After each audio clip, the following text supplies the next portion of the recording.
Hello, welcome to Cosplay Hip Hop. Today, in today's class, we're going to review over movements that we did in previous videos. So the top rock, the transitions, and some of the floor work, or the floor moves that I showed you guys. Run through all those previous movements, and then going into more floor work and more floor movement, um, and playing around with that today. But yeah, so just reviewing and then learning something. We're learning some more new stuff today. Uh, so, have some water by your side, stay hydrated. Uh, we're going to stretch out for like 15 minutes. Play some like lo-fi music in the background. And sorry, the fan's like probably like overpowering my voice at certain times. It's just really hot in here. So just got the fan blowing. So I'll try to speak up. So you guys can hear me. Uh, so yeah, we're gonna stretch out for like 10 to 15 minutes, and then we'll go over uh, movements from previous videos.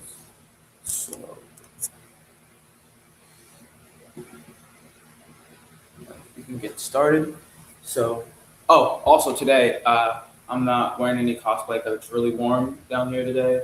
So I was wearing my Attack on Titan Scout Regiment shirt. It's if you never watched Attack on Titan, it's pretty graphic and rad. Uh, if you're into like giants and titans and stuff like that, this anime is kind of crazy, but it's a good watch. But yeah, so just my anime shirt today because it's kind of warm. So let's start some stretching and get to it. Actually, I'll play some lo-fi music while I stretch. Oh, actually, I'm switching it.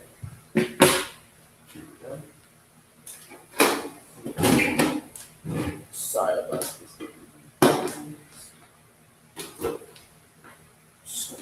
I didn't know this wasn't set up already. Apologies.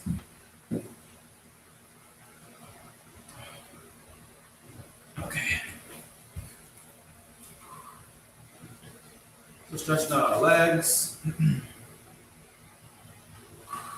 Sitting up nice and tall. Reaching for your feet or your shins. Stretching as far as you can go.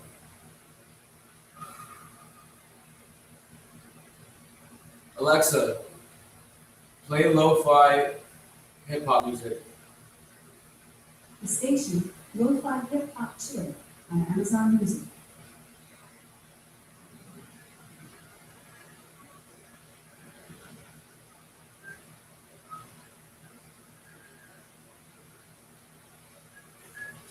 And you can bring the legs together.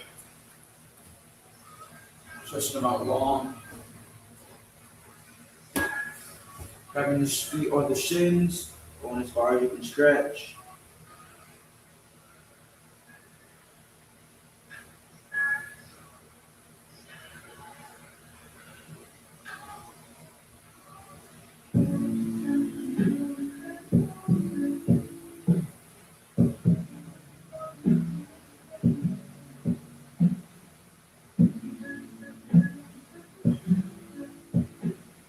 Some arm circles. Maybe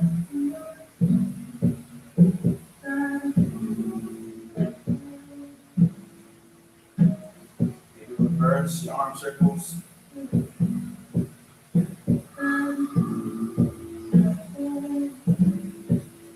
We're going to work our way to stretching our wrists. I remember saying last time that this is one of the most important stretches since we're going to be using our hands a lot, especially on the floor. So stretching up the wrists and the forearms are really important. So, oh yeah, if there's any tension in your forearm when you stretch out your wrist in here, adding some heat to the forearm like this takes some of that tension away.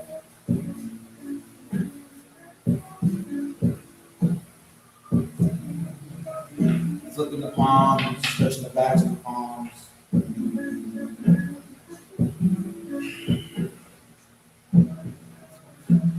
Release. We can do a couple of neck rolls here, so you can start any way you like.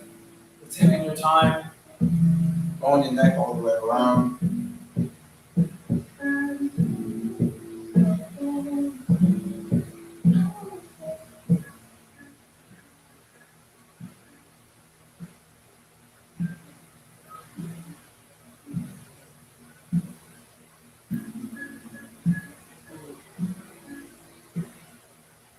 We're just going to roll the shoulders back, opening up the chest. If you clasp your hands behind your back,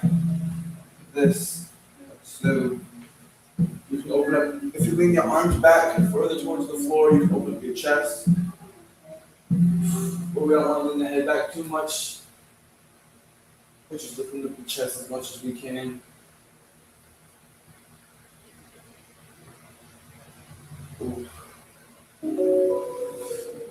Stretch out the arms.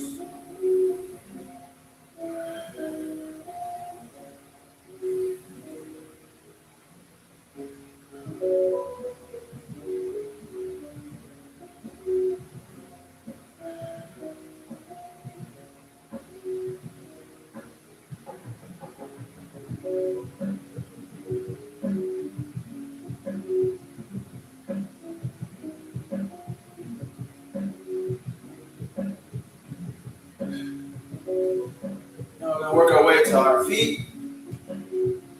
Wide-legged stance. Maybe we can do a couple twists.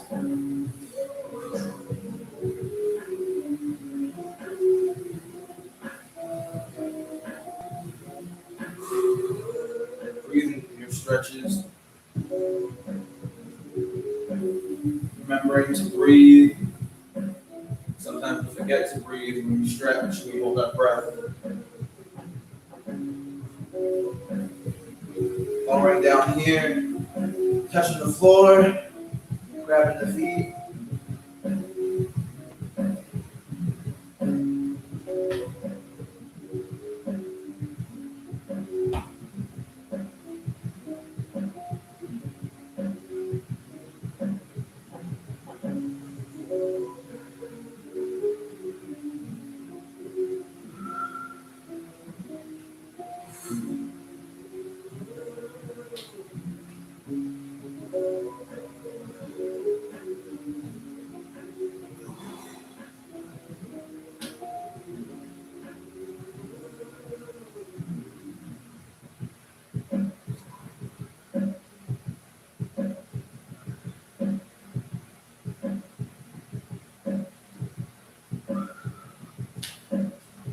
And from here, we're gonna do some down lunges.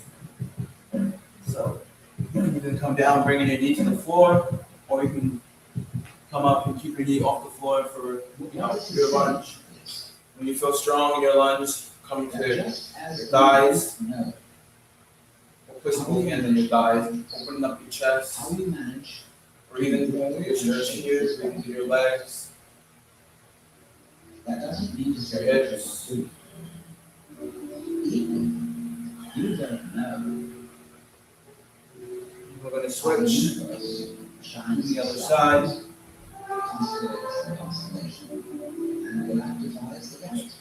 It's already getting warm in here. But that doesn't mean to say that you aren't doing it in just the same way as you're breathing without knowing how you breathe.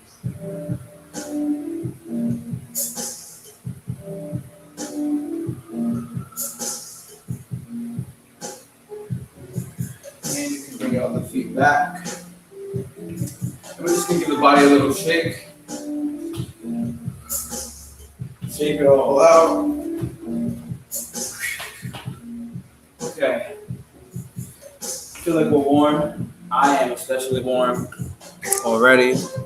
So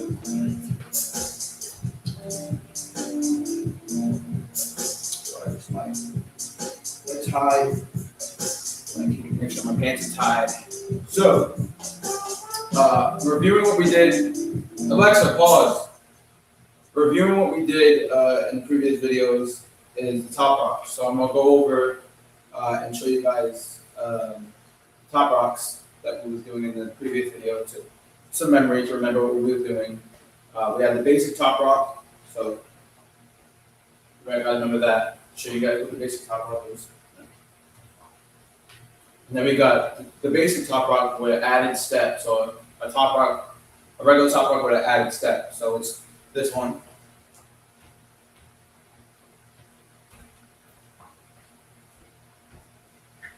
Excuse me.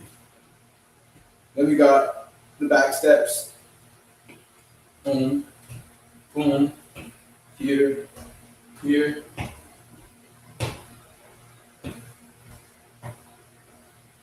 We have the hop step. This one. We, boom, boom. We have the kind of advanced step, not too advanced once you get the hang of it. But yeah, it's more of a challenging top rock, but it's also in here. But like I said, if you feel, like I said in the other videos, if you feel up for the challenge to take it on, feel free to go for it. It's almost kind of like similar to the this move, except you're not turning to your side. It's similar to this move and the regular top rock. So you guys, I'm gonna show you guys so you can remember. So it's the step, step out, step out, step out. So that was the advanced or challenging step that I added with this collection of top rocks. So that's pretty much top rocks. So the transitions, we have the spinning transition. You can spin towards your left, you can spin towards your right, whichever works for you. We have the plop, that's just dropping straight down to here. Any position that feels comfortable for you to plop down and go to do floor work, whatever you're gonna do down here. The plop works, so you can just plop right down into it, almost like you're hopping like a frog, not too far out. You wanna kind of like plop down small and do your thing. Or big if you prefer that. So yeah, we have the spin, the plop. We also have the knee drop as a transition as well. So you like hook your.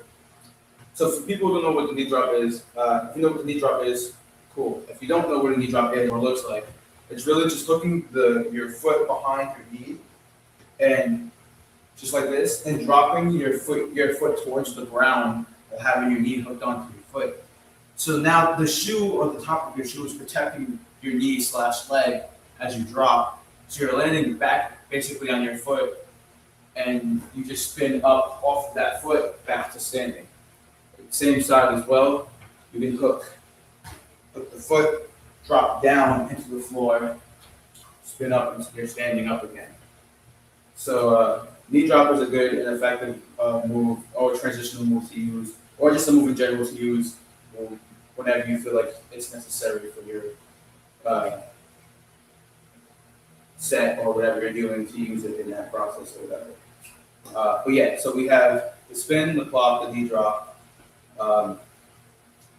There was another move, not really, it was just a spin around until the coffee grind, but that's not really too big of a transitional move. It's just like fusing like a top rock with a power floor move that's kind of like more like a wind up. So we can get into more of that when we go over the floor stuff.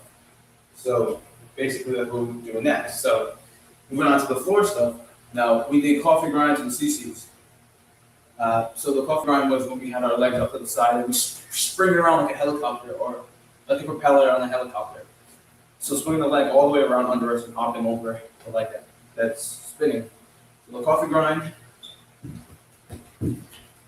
is that move, and the transition move for that, like I said, you can use the spin, but the spin for this is more like a wind-up move. So as you top rock to do the coffee grind, it's more like a wind-up to swing your leg to like lower yourself down. Now it's a lot of like, it's core control and hip control. So stretching out your hips a lot does help because you have more control of your hips and your movement where your body's going.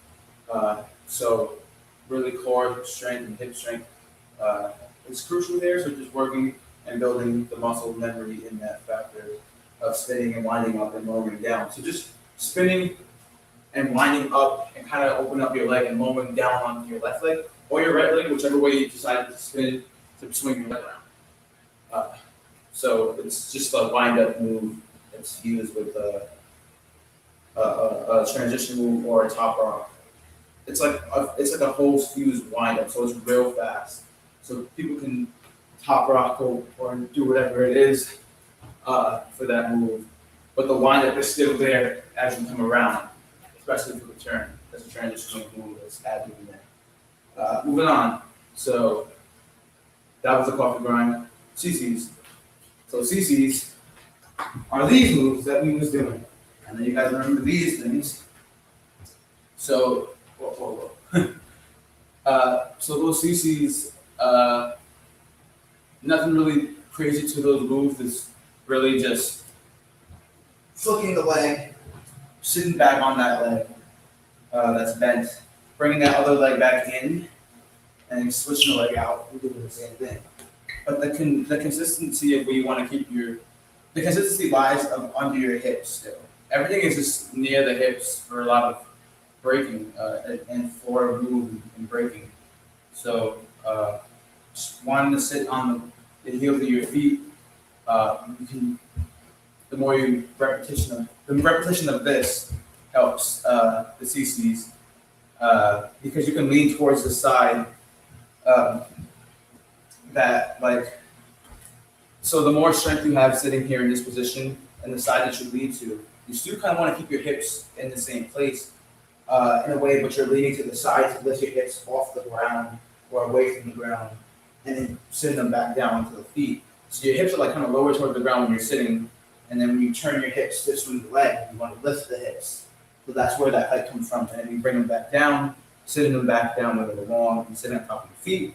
Because then the weight change can happen, and it's smoother, easier to like have that motion down. And taking your time with the move actually helps. Because then, as you consistently speed up with it, you pick up your rhythm line, and it becomes a cool, useful move in breaking. So, yeah, that's the CC. And now we're gonna move on to new moves. So the moves you just seen. So CC's coffee grind. So just real fast. CC's coffee grind. Coffee grind and CC's. So that's what they are, and we're gonna move on to more floor work. So those are just two pieces of movements from floor work. So there's a variety of different types of movements on the floor. Everyone comes up with their own unique styles based off of this, and it's pretty intense what people come up with and interesting. So another move to work with on the floor. I don't really know what this move is called per se. It's a traveling move for sure on the ground. It's kind of similar to like a hop and push. So you're hopping and pushing yourself around. I don't know. It's like it's almost in a way you're kind of like a controlled ball in some way. I don't know. It's hard to explain, but the movement goes like this. You want to whatever side you're gonna go to, you want to plant the hand down before you go. So planting the hand kind of as far away as far as you kind of can from your body, but not too far away, leading towards the floor. So you want to have a good distance between your arm and your body, but not where you want to run into your arm. So kind of keep your arm off to the side and not too close to your body, but not too far where it's like you're leaning too far to the floor.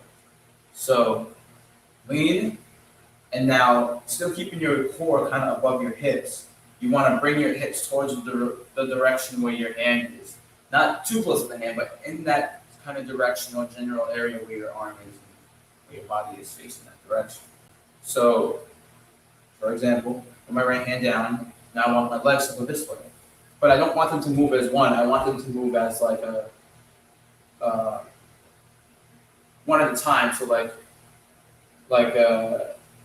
if someone's pedaling a bike, it's like a repetition. So it's like step, step, step, step, step, step. So this is kind of what this is. It's like a step, step, step, step, step, step. So I'm gonna be jumping with my right first and then my left. So I plant my right hand down, then I lift my right leg, and then my left. And now I'm over here, like slightly shifted over to the right, or my right. So in real time, the movement would look like this. So that's what it looked like, slow, and this is what the movement would look like in real time. Simple. But it's not as simple as it seems. It's because keeping your core on top of your hips may prove to be difficult for some people around this time. At this time, sometimes, because some people can't figure out how to like keep that balance or that momentum there. Some people never try to even balance itself in that way, so it might come off as really difficult at first. But just remembering to stay here in this position, practicing this here, like anytime you have the chance to, kind of helps with, everything else. Like being able to keep your core on top of your hips during floor work and breaking is actually what we want. So that's good. And you have more control of what you're doing versus you not being in control of what you're doing. So yeah, going towards the other side with this move, planting my left hand down. Now I'm going to lift my left leg and my right leg. So whichever side I'm planting my hand down, that's the leg that's going to lift first. So if I'm going right, my right leg will lift first. If I'm going left, my left leg will lift first. So again, going back to the right, and then I'm going to switch over to the left. So planting my right hand down, shifting. Planting my left hand down, shifting. Same thing, same thing. So it's really just shifting around and like maneuvering around the floor. So it's a traveling move for sure. You can move around, change things up with that move. You can do whatever you want. So it's literally, if I'm back here and I want to kind of advance up, if my team is on this side and another team is on that side where the computer's at, and I come up to the floor now I'm on my space, and I want to kind of get closer to you guys, not too close, but enough where you can see what I'm doing. So if I step here and I did whatever I did my top rock, I did transition move down here. Now I'm in a position where I can, in the travel move where I can travel. So now I'm here, now I can travel. So it's a fun move to use and all the time once you get down. It's fun to just play around with at first, but then you come up with cool, interesting movements with it, just like any other move you can pick up on and start to change up. So that's the first new piece of floor work that I'm giving you guys, or introducing to you guys, sorry. The next piece of work that I'm introducing to you guys is a 3-step. So a 3-step is actually an easy step to kind of pick up on because there's really no wrong way to do it. Like you can go the opposite direction of this move and it'll still be the same thing. What I mean by that is it doesn't have to look as crisp, especially when you're first trying to get it. But once you pick it up and have a repetition of the move, it comes naturally and it's easy to figure out and pick up on. So the 3-step is literally what it is. We're taking only 3 steps with our feet. So we start off on the floor. So you're in a position where you're like, you can actually start in a position forward actually. So you can start exactly like this and almost like a runner start. So it's like a runner starts like this, but you want to kind of keep like a wide stance. Almost making like a 4-legged animal. Yeah, like a 4-legged animal right now, and then like kind of almost like a wide-legged stance, but not too far wide. Hands kind of the same distance as the feet. And you can either go right or left. You can bring your leg through and go this way, or you can bring your leg through and go back. So whatever side you choose to go to is totally fine. Doesn't matter which way you go, as long as you come back around. So facing the camera, so you can see how it looks. Boom. Boom. So that's just the first step of the 3-step. I'm just showing you how to, if you're ever in this position here, if for some reason you ended here, for some reason, just know from here you can go right into the 3-step. So once you bring your leg through to the right or left side, I'm gonna bring my right leg through towards the left side. So if I'm here, 1. So I'm already in my first setup. I just brought my leg through. That's 1. Now I'm gonna switch legs. 2. And from here, after I switch the leg, I can move. Excuse me. Sorry. So it's here, here, and now I want to flip over back to the position I was where I started. So you don't want to keep your hips too high in the air, but how we're starting, this position is totally fine until you get down. You can do flat hands on the floor if that feels comfortable for you, or you can cone your fingers like I'm doing, so you can maneuver better. If this is too much for your fingers, you can just maneuver back and forth with the palms and alternate with the palms and the fingers and get used to different hand positions. So here I'm gonna go the other direction. So keeping your hips up in the air but not too high. You can swing your leg through. That's 1. Switch. 2. Switch. 3. So I'll show you what it looks like in real time so you guys can see. So my fingers are a little crampy. But so if I was already hearing this move, it'll be 1, 2, 3. 1, 2, 3. 1, 2, 3. 1, 2, 3.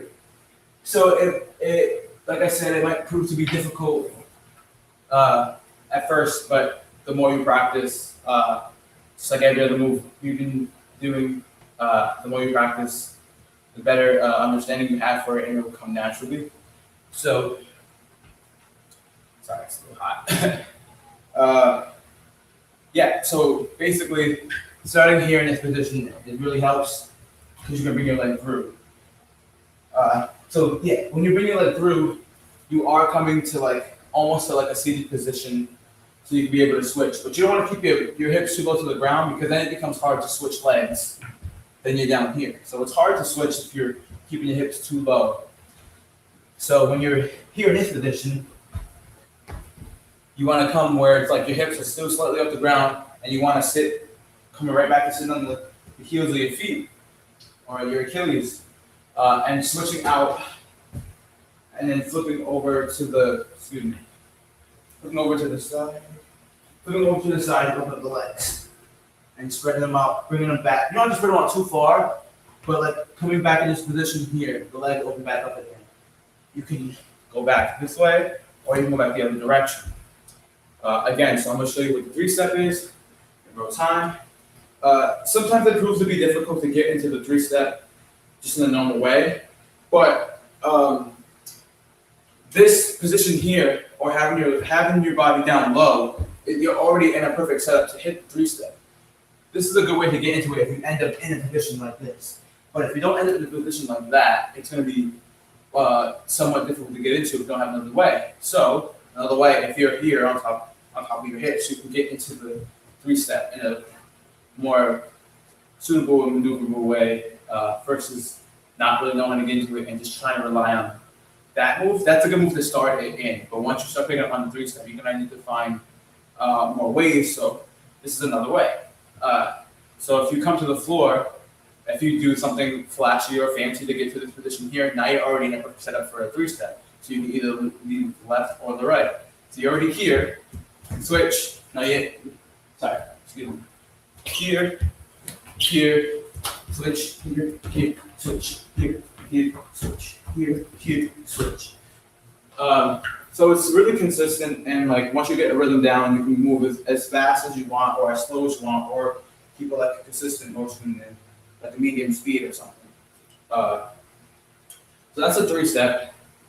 And I'm also going to introduce to you guys one more piece of floor work.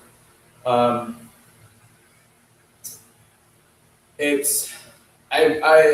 thinking if it's between the back rock, and the 6-step. So I feel like the back rock can probably come a little bit later. and we can show you guys the sixth step. Actually, you know what? Both could be happening right now. So yeah, I can introduce both the steps, but not to like where it's like going to be a crazy. You need to get these moves down instantly. So this is not that. It's just showing you guys what they look like, and if you feel like you want to take on a challenge right now, you can go for it. Or if you feel interested in picking it up in your body movement, so slowly learning it and processing it in your body, that can also be a form of learning it as well. If that suits you better for when I show you guys, yeah. So the back rocks and the sixth step.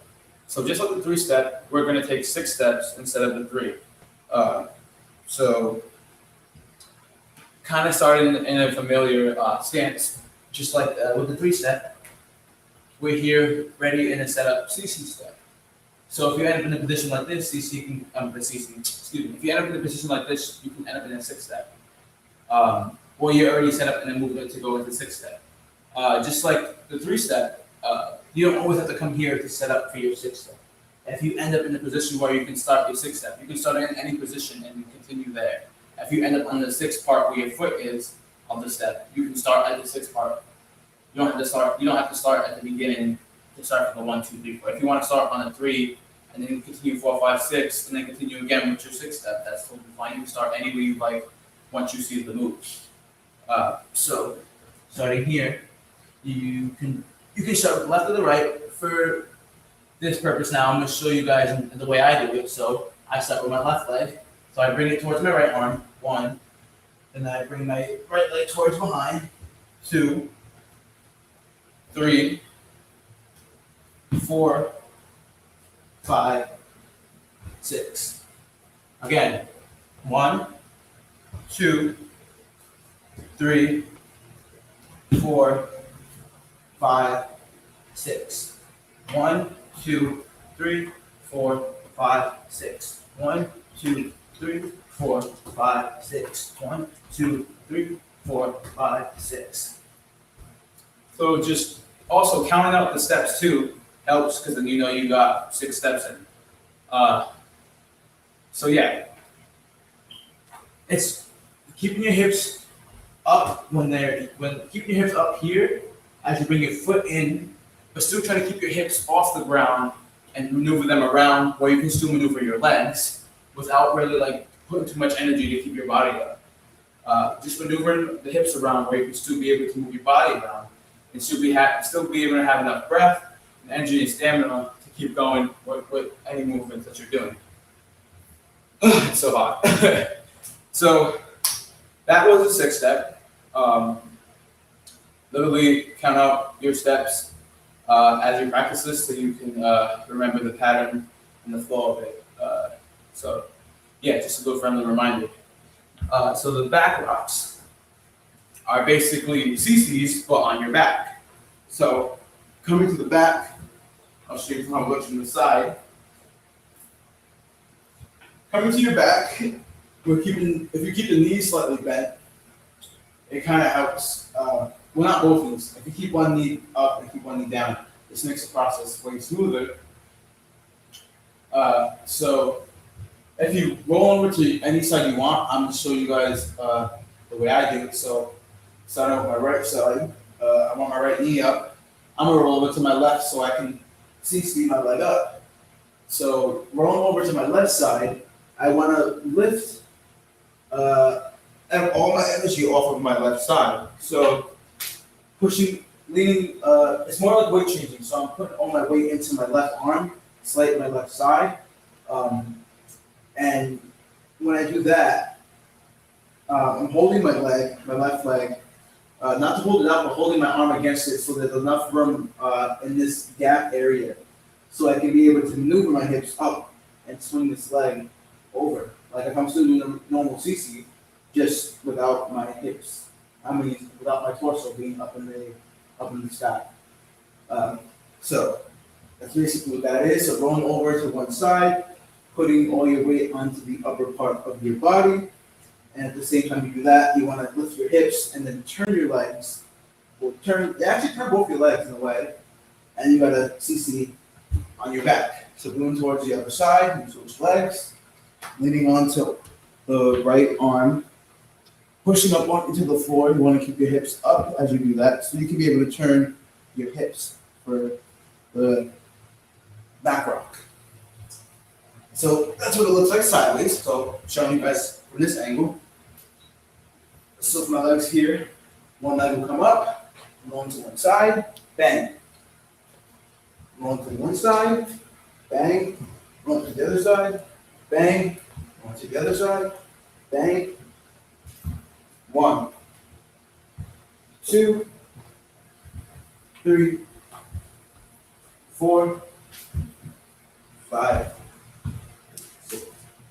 So it's a pretty fun move to work with. It's really just rolling around and weight changing on your upper body and keeping your core kind of like, if anything, angled low towards the ground, where like, so your hips can be able to maneuver up while your core is kind of like low to the ground.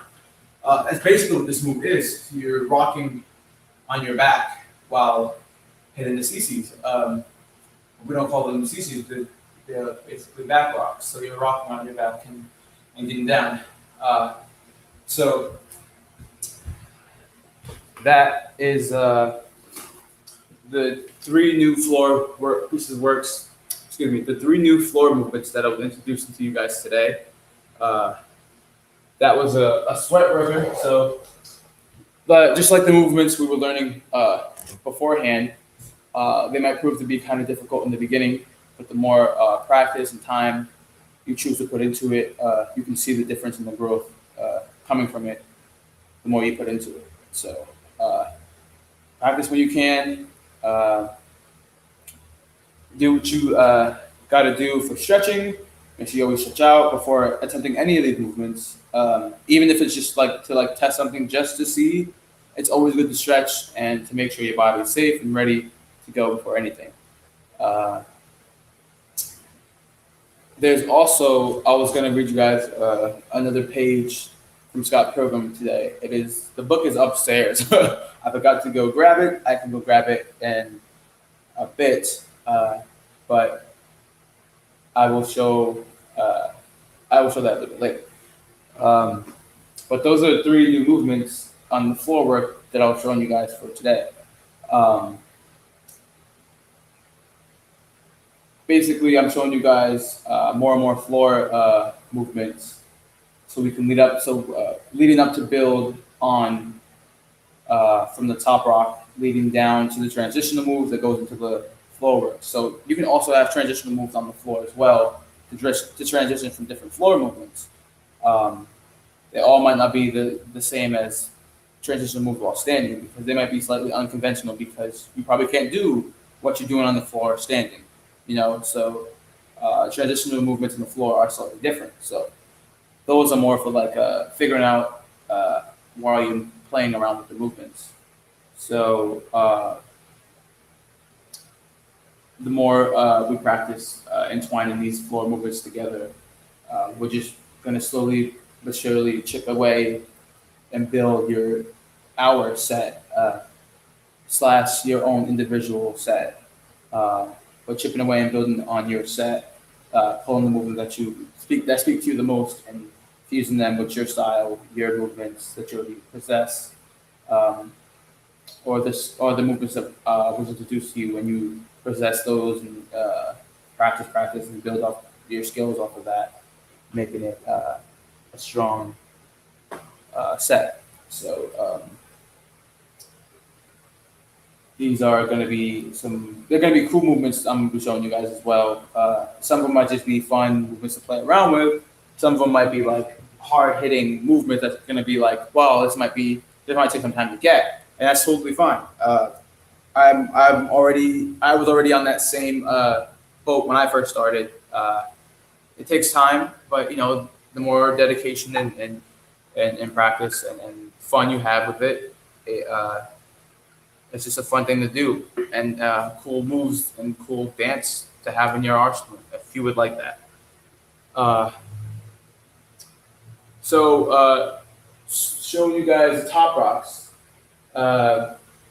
I can show you guys transitional movements with the top rocks with the new movements that I showed you guys today. So the 3-step, 6-step, back rock, excuse me. So with those 3 movements, I'm gonna show you guys using some of the top rocks that we've already went over, showing how you can fuse those 2 together, and plus some of the old movements, not the old movements, the previous movements that we did in the other videos, the floor work, so the coffee grinder. So I'll show you guys a few mini sets utilizing these different movements together, combined. So just for starters, using the regular top rock or the regular top rock with the extra step and the transitional spin or the plop or the knee drop. But throwing all these movements together whenever you feel like it's necessary or right for you. So if I wanted to come with a regular top rock, then I can add an extra step, I'm fusing them together.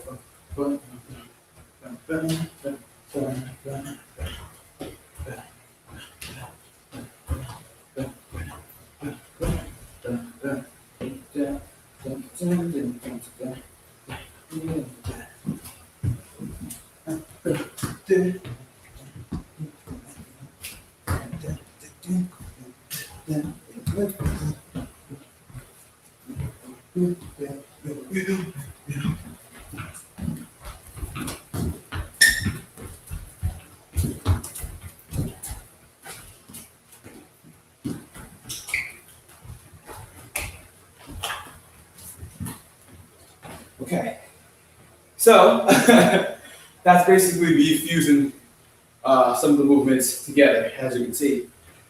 So these are just fun little movements and fun little ideas to throw together.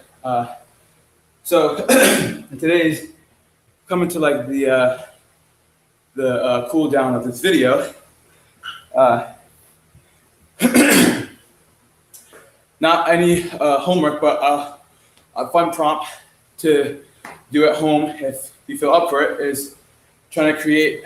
So what I just did just now right there was a set. So taking all the movements that I had in my arsenal, utilizing them together, and created a little story with the movements, as you guys can see. So a little prompt I want to give you guys is taking these movements and trying to fuse them together to see what fits for you in that time of creating the prompt. So just taking the top rock, taking some of the movements we already did, and trying to fuse them together and see what comes out. There's no specific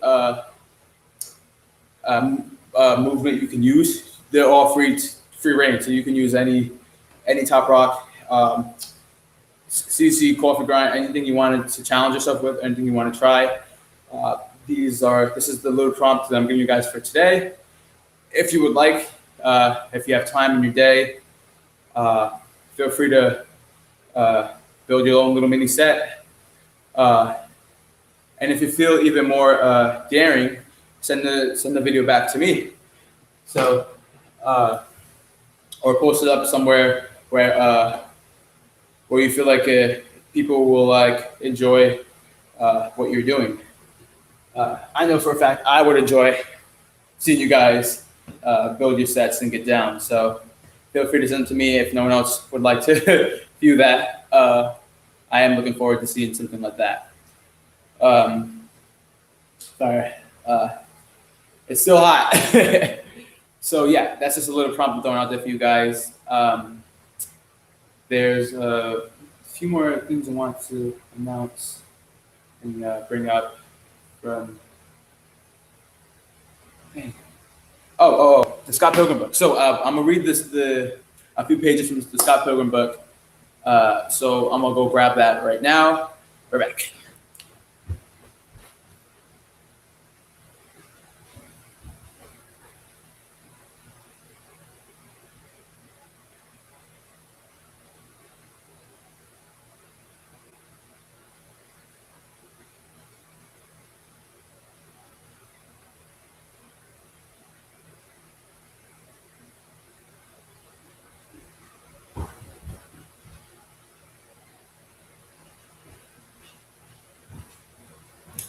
And I'm back. So where we left off was book 3. I started reading it for you guys in book 3. Uh, we came to the timeline where Scott and the band, his crewmates or his peoples, they're all at the backstage of a gig that they played at, and one of the bass players' old partner is her band's there, and they invited him to the back, and they're all having a giant group discussion before this crazy incident started happening in the back when they was talking. One of the girls in the band had a bionic arm, hit the other girl's highlights out of her hair. It was insane. Yeah, this is where we left off. Remember that? Kapow! So we left off there. Well, not right there, but that's around that area is what we was like, where we left off. It was like this page, I think, I believe. So moving on to the next page, we go to Envy Adams saying, "I like your outfit, by the way," to Ramona. Affordable, trying to call her out on her fashion looks. Ramona replies with, "Excuse me," and then Envy was like, "I was going to say, Envy, did you get those jeans in New York? They're totally." And then Envy cuts Julie off, saying, "I'm talking to Ramona right now." And Julie, shocked at this, widens her eyes and says, Ramona is from New York." And then Envy Adams replies with, "Is she now?" And then Ramona replies with, "I'm not from there. I just lived there for a couple of years." And then Envy Adams replies, "Did you like it? I see. Wait, did you like it? See a lot of the city?" And Ramona replies, I guess I mostly saw." And then Envy Adams cuts her off, saying, the seemingly underbelly strips Cubs back of packed cars." And then Ramona replies with, "What? What?" And then Scott's looking at everyone and doesn't really know how to cope with what's going on right now. He's like shaking and like, "What's going on? Like, this is so insane." Ramona, the look on your face is, "I'm kidding." Like, I don't know if she was trying to like call her out for something about something. I didn't understand that. But I think she was just trying to come at her for like her clothes in New York and everything. And Ramona kind of understands what she's trying to do, but pretending to be oblivious, obviously, because it's like really like some child's play stuff. But it's funny.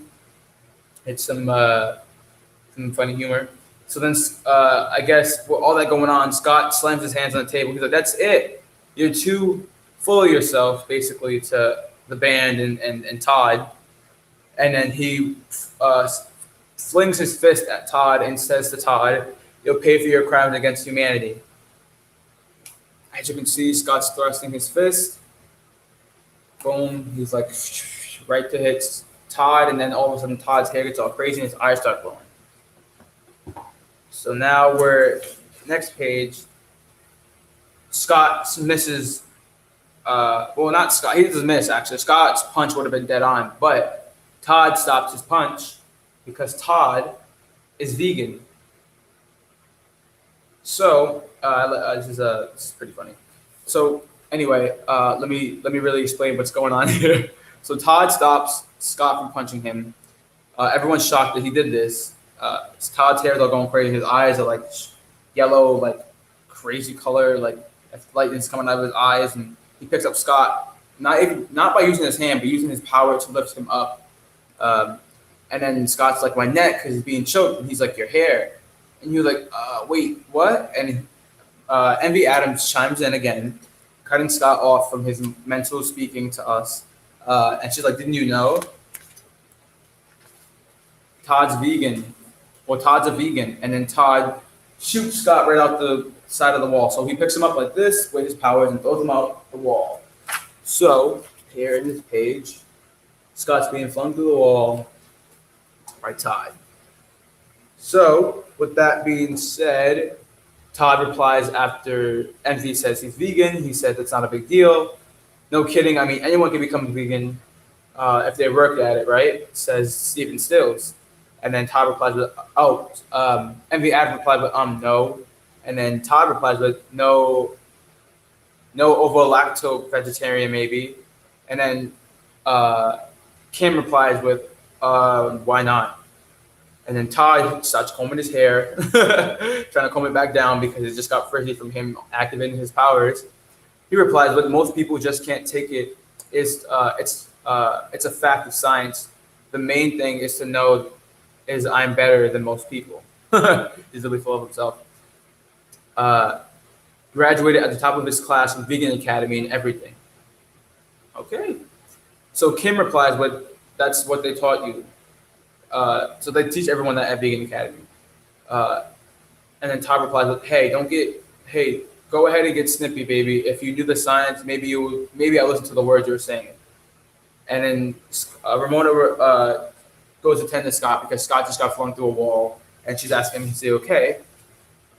Steven Stills and Julie's like standing by the side. So Steven Stills like, hey, how does not eating dairy products give you psychic powers anyway? I've been wondering. And then Todd replies with, you know how you only use 1%. You know how you only use 10% of your brain. And then Kim's like, this is another fact. Is this another fact of science? And Todd lights a cigarette and says, well, this is because the other 90% is filled up with curds and whey. I don't know what that is. I don't know what those are.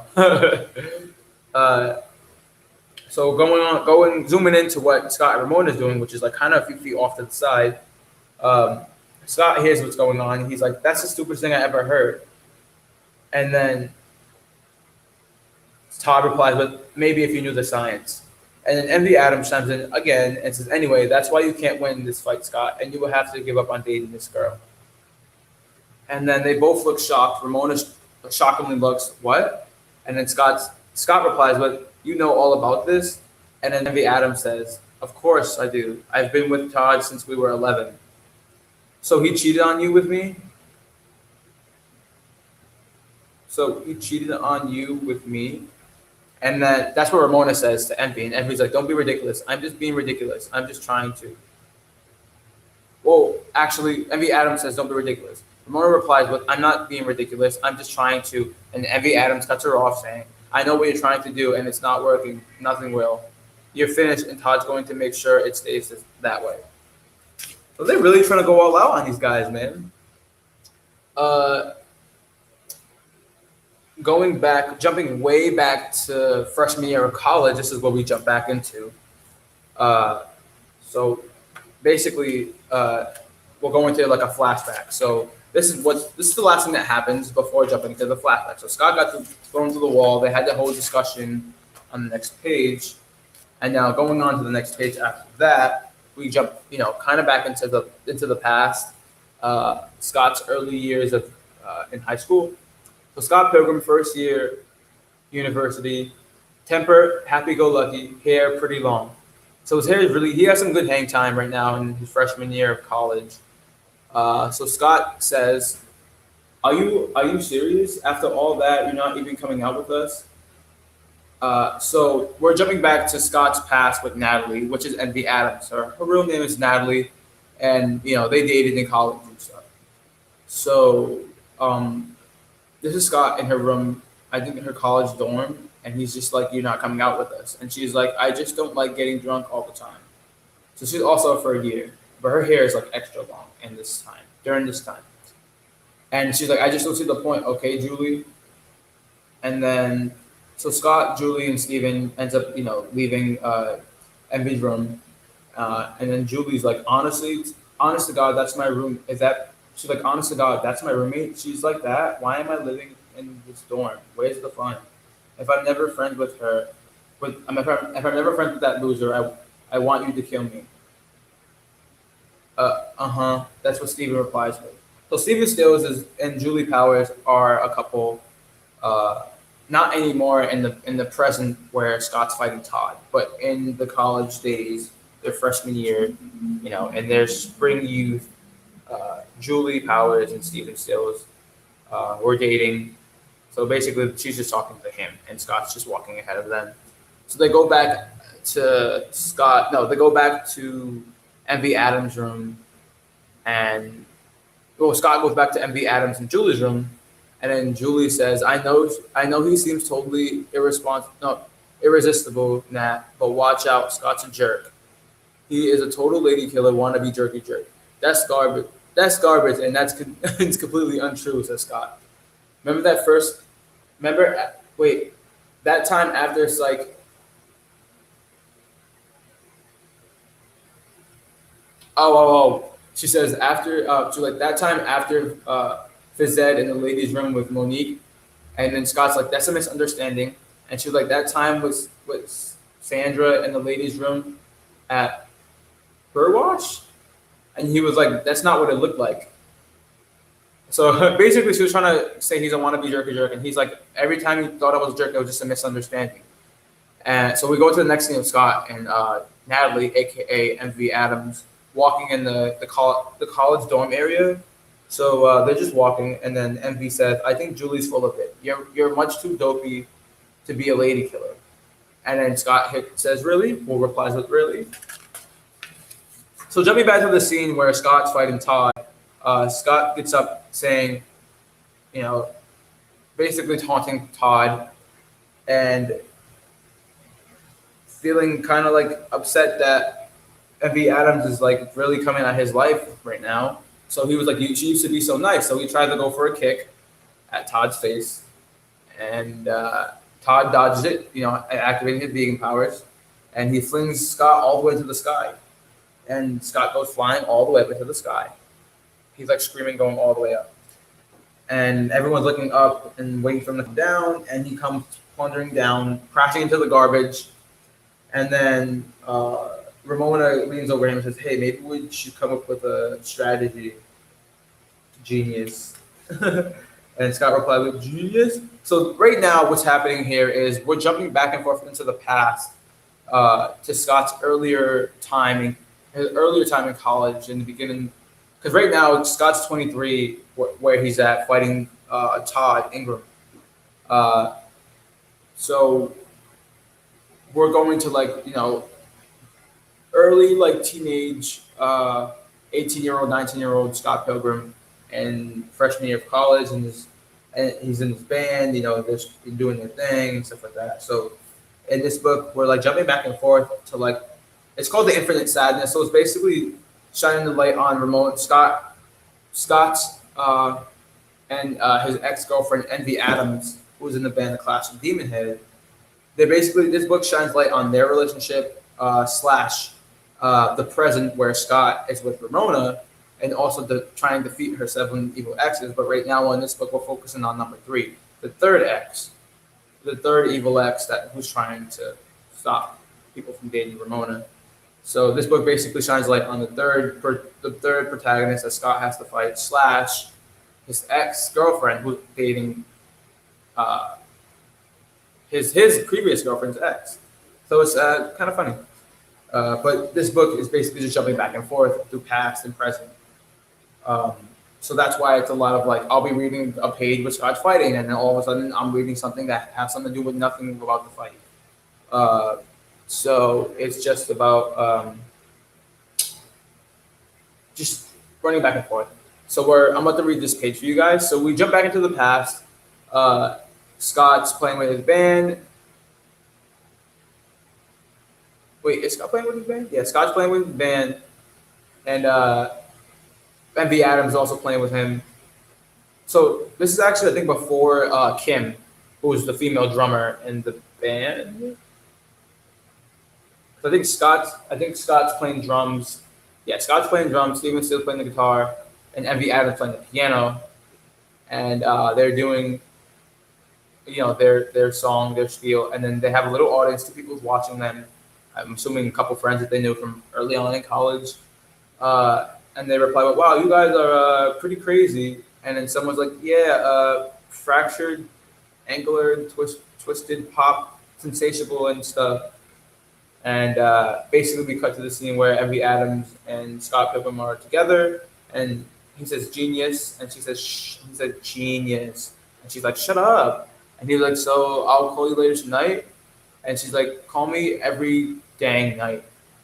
And then Julie, basically, Scott goes to back to the dorms, and Julie's like, "Are you in that dating?" And he hits Julie with, "What? No, we're not dating." And then she was like, "Are you dating?" And he was like, "Yes, maybe. I think so. I don't know." So like, see, just again, that was just a little past jump. So if this was like the movie or something or an animation, you'll be watching the fight, and then you'll watch it jump into the past, and then that will jump back to the fight scenes again. So that's basically what it is. So I think I'm gonna stop it there for now. After the flashback page, so we go back to the fighting. So we're still kind of on the fighting area where Scott's still fighting Todd, and there's still a good amount of book left. So we already read all of this, so a little bit more pages, I guess, will show Scott defeating Todd, but we still got more parts of the book left. So yeah, I'm gonna just end it there, and we're on page 42 where the fight continues. Scott's back on the ground. He's gonna fight Todd. So yeah. Again, thank you guys for joining me in Cosplay Hip Hop. Hopefully, you guys enjoyed that little reading of Scott Pilgrim, Infinite Sadness, Book 3. It's If you still haven't watched Scott Pilgrim, like the movie, it's a great watch. Give it a try. The comedy is definitely like over people. The lines are over people's heads, so sometimes you might not get the jokes of the humor probably off the bat. Maybe a couple of years down the line, you might end up getting the joke, or maybe you might get it right then and there, or like after if you watch it. But the movie's a great watch. It's hilarious, and it's very entertaining and like a very fun good time. So definitely a good watch. Yeah. So thank you guys for joining me today in Cosplay Hip Hop, and I'll see you guys next time. Have a good day.